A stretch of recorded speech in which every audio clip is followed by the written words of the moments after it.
땅을 아주 팔지는 못한다. 땅은 나의 것이다. 너희는 다만 나그네이며 나에게 와서 사는 임시 거주자일 뿐이다. 너희는 유산으로 받은 땅 어디에서나 땅 무르는 것을 허락하여야 한다. 네 친척 가운데 누가 가난하여 그가 가진 유산으로 받은 땅의 얼마를 팔면 가까운 친척이 그 판 것을 물을 수 있게 하여야 한다. 그것을 물을 친척이 없으면 형편이 좋아져서 판 것을 되돌려 살 힘이 생길 때까지 기다려야 한다. 판 땅을 되돌려 살 때에는 그 땅을 산 사람이 그 땅을 이용한 횟수를 계산하여 거기에 해당하는 값을 빼고 그 나머지를 산 사람에게 치르면 된다. 그렇게 하고 나면 땅을 판 그 사람이 자기가 유산으로 받은 그 땅을 다시 차지한다. 그러나 그가 그 땅을 되돌려 살 힘이 없을 때에는 그 땅은 산 사람이 희년이 될 때까지 소유한다. 희년이 되면 땅은 본래의 임자에게 되돌아간다. 땅을 판 사람은 그때에 가서야 유산, 곧 분배받은 그 땅을 다시 차지할 수 있다. 성곽 안에 있는 집을 팔았을 때에는 한 해에는 언제든지 되돌려 살 수 있다. 집을 판 사람은 한 해 동안은 그것을 물을 수 있는 권리가 있다. 그러나 판 사람이 그것을 한 해 안에 되돌려 사지 못하면 성곽 안에 있는 그 집은 아주 산 사람의 소유가 되어 대대로 그 자손에게 넘어간다. 희년이 되어도 본래의 집 임자에게 돌아가지 않는다. 그러나 성곽이 없는 마을에 지은 집은 그것들을 토지와 같이 여겨 판 사람이 언제든지 물을 수 있고 되돌려 살 힘이 없을 때에는 희년이 될 때까지 기다렸다가 본래의 임자가 그것을 다시 차지한다. 그러나 레위 사람의 성읍, 곧 그들이 유산으로 받은 성읍 안에 있는 집은 그렇지 않다. 레위 사람은 성읍 안에 있는 집을 팔았어도 언제든지 그것을 다시 물을 수 있다. 그가 무르지 않으면 성읍 안에 있는 그 팔린 집은 희년이 되면 본래의 임자에게 돌아간다. 레위 사람의 성읍 안에 있는 집은 이스라엘 자손이 레위 사람의 유산으로 준 것이기 때문이다. 레위 사람의 성읍에 딸린 땅도 또한 영원히 레위 사람의 유산이기 때문에 팔 수 없다. 너희 동족 가운데 아주 가난해서 도저히 자기 힘만으로는 살아갈 수 없는 사람이 너희의 곁에 살면 너희는 그를 돌보아 주어야 한다. 너희는 그를 나그네나 임시 거주자처럼 너희와 함께 살도록 하여야 한다. 그에게서는 이자를 받아도 안 되고 어떤 이익을 남기려고 해서도 안 된다. 너희가 하나님 두려운 줄을 안다면 너희의 동족을 너희의 곁에 데리고 함께 살아야 한다. 너희는 그런 사람에게 이자를 받을 목적으로 돈을 꾸어주거나 이익을 볼셈으로 먹거리를 꾸어주어서는 안 된다. 나는 너희의 하나님이 되려고 너희에게 가나안 땅을 주고 너희를 이집트 땅에서 이끌어낸 주 너희의 하나님이다. 아멘.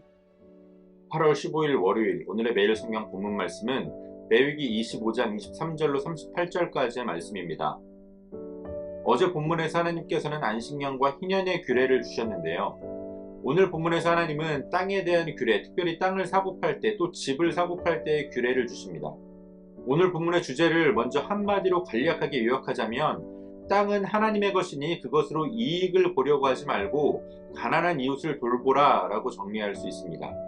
먼저 하나님은 땅을 아주 팔 수 없다라는 말씀으로 시작하시는데요. 그 이유는 땅이 하나님의 것이기 때문입니다. 이스라엘의 땅은 하나님께서 이스라엘에게 주신 땅입니다.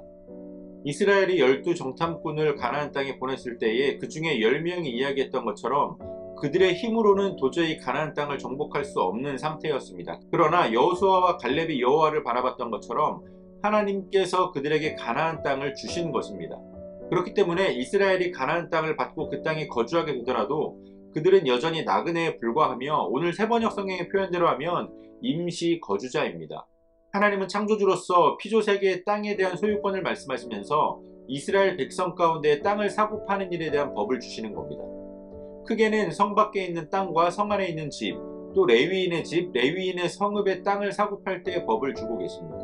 기본적으로 이스라엘의 땅은 하나님께서 이스라엘 각 지파에게 기업으로 주신 땅이기 때문에 가난할 때 땅을 팔 수는 있었지만 그 땅을 산 사람이 그 땅을 영원히 소유할 수는 없었습니다. 만약 가난해서 땅을 판 자에게 친척이 있다면 그 친척이 대신 그 값을 치러주고 땅 판 것을 물을 수가 있었습니다. 친척이 없다면 가난을 벗어났을 때 다시 그 땅을 살 수 있었고 또 가난을 벗어나지 못했더라도 희년이 되면 땅을 돌려받게 됩니다. 어제 본문에서 하나님께서 말씀하셨던 희년은 7년마다 돌아오는 안식년이 7번 행해진 후에 맞는 그러니까 50번째 해를 뜻합니다. 오늘 본문에 나오는 것처럼 희년이 되면 모든 빚이 탕감되고 또 가난으로 팔았던 땅을 돌려받게 됩니다. 그러나 성곽 안에 있는 집을 팔았을 때에는 그 땅 판 것을 물을 수 있는 기간을 1년으로 제한하십니다. 1년이 지나게 되면 그 집을 산 사람이 영원히 소유하게 된다는 겁니다. 이 성곽 안에 집이 있다는 것은 그들이 대체적으로 부유하다라는 것을 의미했기 때문에 가난한 자들을 위한 희년의 무르기가 적용되지 않은 겁니다. 또한 이러한 예외사항을 둠으로써 이스라엘에서 땅을 기업으로 받지 못한 외국인이나 나그네들도 집을 얻을 수 있었습니다. 또 다른 예외는 레위인들의 집입니다. 하나님을 위해서 특별히 구별되었던 레위인들은 다른 지파들처럼 지파가 모여 산 것이 아니라 각 지파의 땅이 흩어져서 살게 되었습니다. 그래서 그들을 위해서 예비하신 48개의 성읍이 그들의 주거지로 구별되었습니다. 그 성읍과 거기에 딸린 집들 또한 거기에 인접한 땅은 모두 레위인의 영원한 유산이다 라고 말씀하시면서 그것은 팔 수 없다 라고 말씀하십니다. 레위인의 집은 성 안에 있더라도 기간과 상관없이 그것을 물을 수가 있었습니다.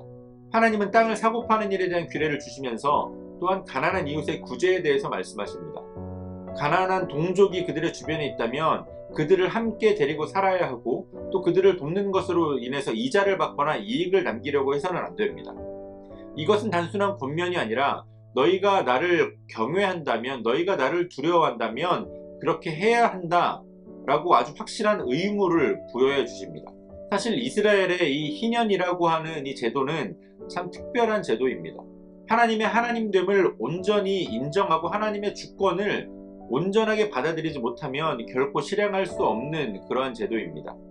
역사학자들 사이에서는 이스라엘이 과연 이 희년의 제도를 제대로 지켰는가 하는 점에 대한 논란이 많이 있습니다. 어떤 학자들은 이스라엘이 포로 생활을 해야 했던 그 70년의 기간을 그들이 그동안 지키지 않았던 안식년과 희년을 합하여 그 포로 생활을 함으로써 그것을 감당해야 했다라고 해석하기도 합니다. 오늘날처럼 부동산이 최고의 자산으로 여겨지는 이때에 과연 우리는 희년의 말씀을 어떻게 받아들이고 또 어떻게 적용을 해야 할까요? 중요한 것은 이 땅을 살아가는 우리의 자세가 이 땅의 자리를 잡고 영원히 살 것처럼 살아가는 자세가 아니라 하나님 안에서 천국의 소망을 가진 자로 우리가 돌아가야 할 천국의 고향을 가지고 있는 사람으로서 나그네와 같은 삶을 살아야 한다는 점입니다. 이 땅에 많은 사람들이 더 많은 소유를 갖고 더 좋은 땅, 더 좋은 부동산을 소유해서 이 땅에서 여유 있는 삶을 살기를 소원합니다. 물론 하나님께서 그러한 복을 우리에게 주실 수도 있지만 우리에게 약속되고 또 우리가 받을 가장 궁극적인 복은 우리가 하나님과 함께 누릴 하나님 나라, 우리가 영생을 누릴 그곳이 바로 우리의 영원한 소망입니다. 그렇기 때문에 오늘 가나안 땅을 살아가는 이스라엘 백성들을 향해서 너희가 나그네다라고 말씀하신 그 하나님은 오늘 이 땅을 살아가는 우리에게도 동일하게 너희는 나그네다라고 말씀하십니다. 또한 가나안에서 땅을 팔아야 했던 친척들을 위해서 대신 땅을 물러주어야 했던 것처럼 오늘 우리 주변에 그러한 어려운 이웃이 있다면 우리도 그들을 위한 구속자, 그들을 위해서 대신 땅을 물러줄 수 있는 이웃이 되어야 합니다. 우리가 나그네로 또 우리의 이웃을 위해서 땅을 물러줄 수 있는 자로 살아갈 수 있다는 것은 우리가 하나님께 받은 은혜를 기억하며 살아간다는 것을 의미합니다. 하나님께 받은 은혜가 오늘 우리 안에 넘쳐난다면 오늘 우리가 받은 은혜를 이웃에게 나누는 일에 있어서 우리가 다시 돌려받거나 또 우리가 더 받을 것을 기대하지 않고 그것을 나눌 수 있게 됩니다. 하나님의 아들 독생자 예수 그리스도가 오늘 우리의 구세주가 되셨고 오늘 우리를 구속해 주셨습니다. 예수 그리스도를 통해서 주신 구속의 은혜, 이 구원의 은혜가 우리 안에서 차고 넘쳐서 우리가 이웃들에게 은혜를 베풀 때에 우리가 이웃들에게 우리의 나눔의 손길을 베풀 때에 이것을 통해서 우리가 되돌려받을 것을 계산하거나 우리가 어떠한 이익을 얻을 것을 계산하는 것이 아니라 우리가 값없이 받은 것처럼 값없이 나눌 수 있는 삶을 살 수 있는 저와 여러분들이 되어주시기를 소원합니다. 오늘도 우리에게 주신 본문의 말씀을 몇 차례 더 읽으시면서 여러분들에게 개별적으로 깨닫게 하시는 하나님의 말씀을 묵상하시고 각자의 기도로 오늘의 묵상을 마치도록 하겠습니다.